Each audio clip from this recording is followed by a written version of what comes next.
The sun blazed mercilessly over the barren lands of Canaan, where the earth cracked under the weight of famine. Desperation gnawed at the hearts of Jacob's sons as they gathered, their families starving, their flocks dwindling.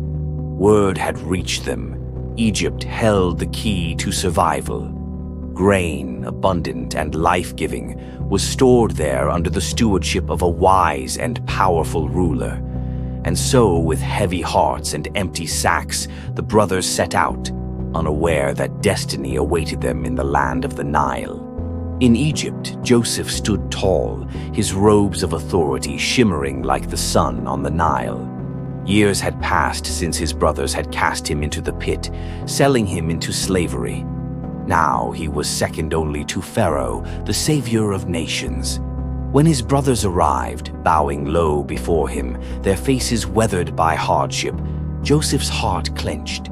He recognized them instantly, but they saw only a foreign prince, a man of power and mystery. Joseph's voice was firm, his words laced with hidden emotion. "Where do you come from?" he demanded. "From Canaan," they replied, their voices trembling. "We seek grain to survive." Joseph's mind raced. Could these be the same brothers who had betrayed him? He tested them, accusing them of being spies, imprisoning Simeon, and demanding they bring their youngest brother Benjamin to prove their honesty. When they returned with Benjamin, Joseph's resolve wavered. Seeing his full brother, the son of his mother Rachel, stirred memories of a life long gone.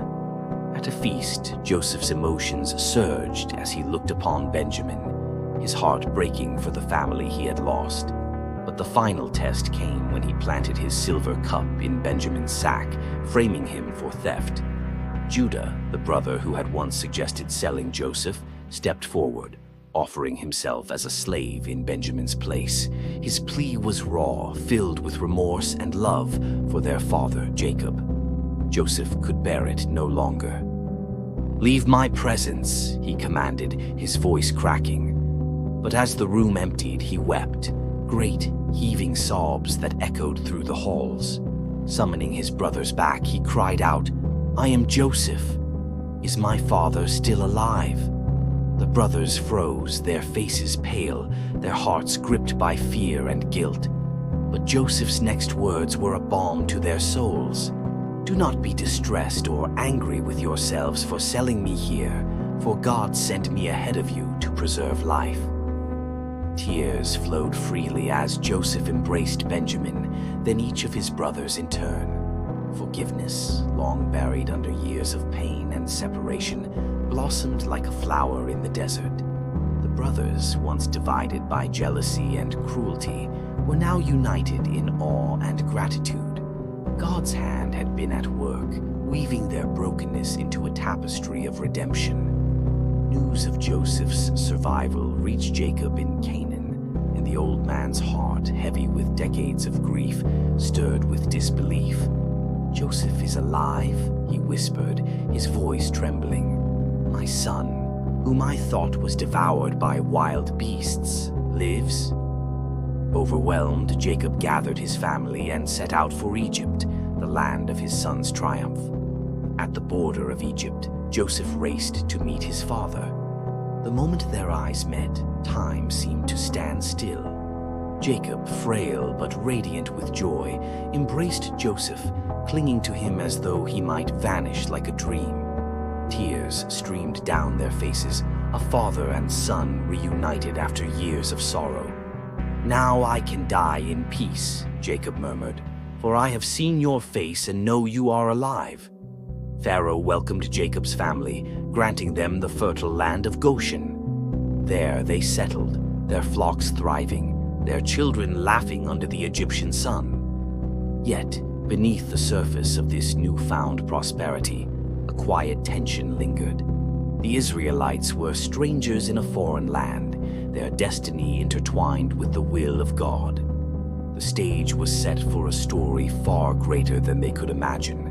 As the years passed, Jacob's strength waned, and he knew his time was near.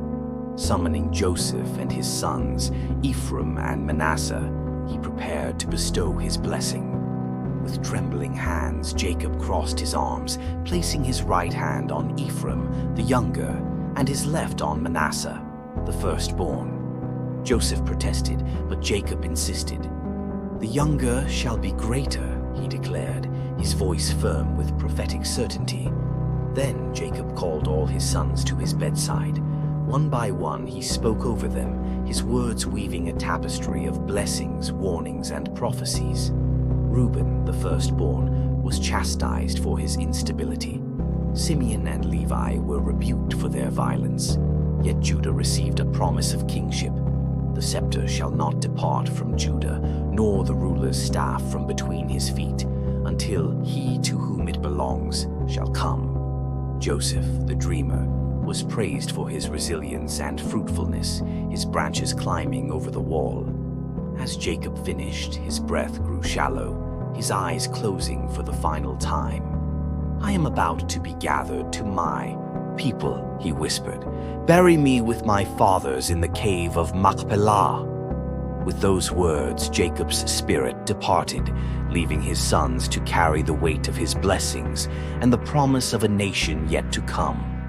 In the land of Goshen, the Israelites flourished, their numbers growing, their faith in God's promises unshaken.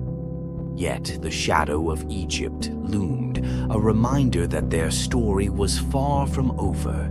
Through betrayal, forgiveness, and divine providence, the seeds of a nation had been planted.